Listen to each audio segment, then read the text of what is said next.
Why does Edith never take off her pink hat? To the real Marvel inspiration behind the Mega Minions' powers, here are 10 wild theories and hidden secrets from across the Despicable Me and Minions universe. Number 1. How did Vector actually get back from the moon? At the end of Despicable Me 4, every villain from the franchise's history is shown dancing together inside the AVL prison, including Vector, which raises an obvious question. Since the original film ends with him stranded on the moon, how exactly did he make it back to Earth? Here's the anchor detail. A 2023 short film called Mooned quietly fills in that gap. Vector spends the entire short desperately trying to jump and levitate his way back to Earth, only for a floating minion to interfere with his plan. Frustrated and unable to communicate properly with the minions, Vector eventually launches himself into space using rocket power, only to crash directly into the minion's own spaceship, sending him hurtling toward Mars instead. Looking closely at the background of that final DM4 prison scene, a Martian villain is visible standing right next to Vector, seemingly the one who ultimately helped him make his way back to Earth from Mars. Number 2. Are Despicable Me, Sing, and The Secret Life of Pets all secretly connected? Here's a crossover most fans take years to fully notice. In The Secret Life of Pets, a background poster is visible promoting the exact same fictional movie referenced in Sing, subtly tying the two films together. In Despicable Me 3, the story's events unfold near a familiar-looking theater, the exact same venue where the singing auditions from Sing take place. And in The Secret Life of Pets, a familiar character is shown briefly walking through Central Park in the background, unmistakably Gru himself, quietly confirming all three separate Illumination franchises share the same connected universe. Number 3. Did young Gru buy his signature freeze ray at VillainCon? During the Minions movie, a scene at the VillainCon event includes a background detail easy to miss on a first watch. A young Gru is shown alongside his mother, purchasing a freeze ray directly from Dr. Nefario's booth. That's not just a throwaway background gag. That exact weapon reportedly stays in Gru's arsenal for years afterward, becoming his signature tool throughout the rest of the franchise. Number 4. The original scrapped plot for Despicable Me 4. The version of Despicable Me 4 that actually released wasn't the story originally planned. According to the film's writer, the original concept would have brought back nearly every major villain from the franchise's history for direct revenge against Gru.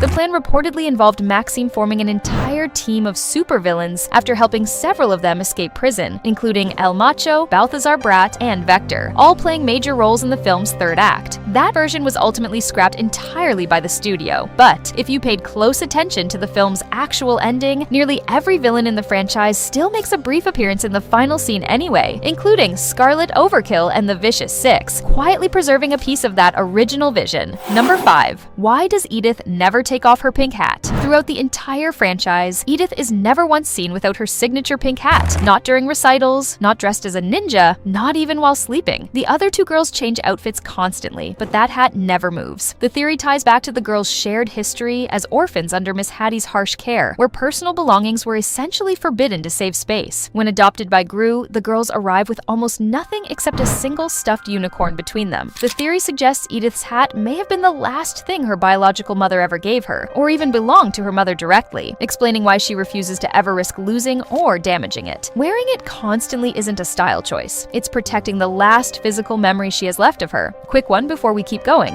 Which of these theories genuinely surprised you the most? Drop it in the comments. Number 6. 5 reasons Despicable Me 3 is better than Despicable Me 4. First, Despicable Me 3 introduces Gru's twin brother Drew, whose fun, playful personality adds genuine comedic chemistry whenever the two team up for a heist together. Second, the film gives us Balthazar Brat, a former child star permanently stuck in the 1980s, complete with a mullet, dance battles, and Michael Jackson references. A considerably more memorable villain than Despicable Me 4's more generic antagonist, Maxime Lamal. Third, the Minions get a much bigger role in Despicable Me 3 through their prison escape subplot, even though the Mega Minions superpowers in the 4th film are admittedly cool in their own right. Fourth, watching Gru balance his new role as a brother while still being a father adds genuine emotional depth the 4th film doesn't quite match. And finally, Despicable Me 3 gave audiences the simple, unforgettable joy of Gru in a pink bubblegum bathing suit. Number 7. What are the unique powers of each Mega Minion in Despicable Me 4? Dave is the first Minion to gain powers, developing super strength strong enough to tear directly through a metal transformation pod, with his body and arms growing noticeably larger than a typical Minion. Mel develops laser vision, firing a red beam capable of cutting through virtually anything. Tim gains elasticity, stretching his body taller and thinner than normal. Jerry's entire body transforms to resemble solid rock, complete with a cracked, tough exterior that lets him eat almost anything and roll around around freely in that form, and Gus gains the power of flight, his head reshaping into a cone to help him cut through the air more efficiently. According to the film's co-director, these powers were loosely inspired by Marvel's Fantastic Four. Jerry mirrors The Thing, Tim mirrors Mr. Fantastic, Mel's laser vision echoes Cyclops from the X-Men, and Dave and Gus's abilities draw from a broader range of classic Marvel hero archetypes. Number 8.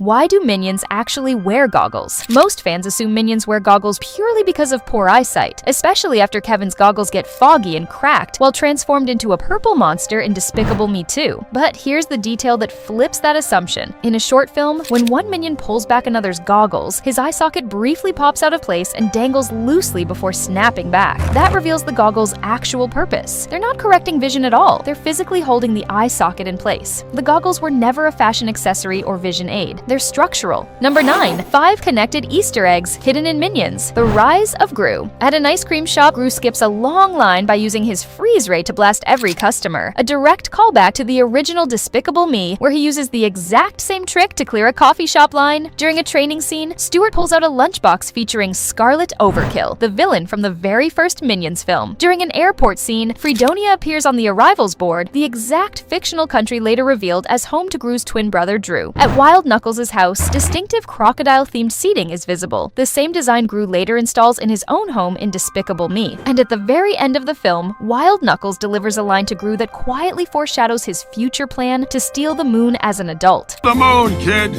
Shoot for the moon! Number 10. Are the minions actually impossible to kill? Minions are estimated to be at least 65 million years old, with some theories pushing their true origin back nearly 3.8 billion years, since they're unable to reproduce, meaning today's minions are quite literally the same ones who've existed since the very beginning, and they've survived things that should have ended them entirely. Herb straps them up and stretches their bodies to extreme lengths without ever tearing them apart. Kevin swallows an entire rocket and survives completely unharmed. Bob, mid-kung fu training, has an actual safe drop directly on his head from the sky, passing straight through him as if he were barely solid at all. After surviving every era of history without a single confirmed death, are minions genuinely immortal? The general consensus suggests they're biologically immortal, though there may still be some theoretical limit to how much damage they can ultimately withstand. And that's it! Which one of these theories caught you off guard the most? Vector's journey back from the moon, the true purpose of minion goggles, or the Marvel inspiration behind the Mega Minions? Let me know which one you think is the most compelling.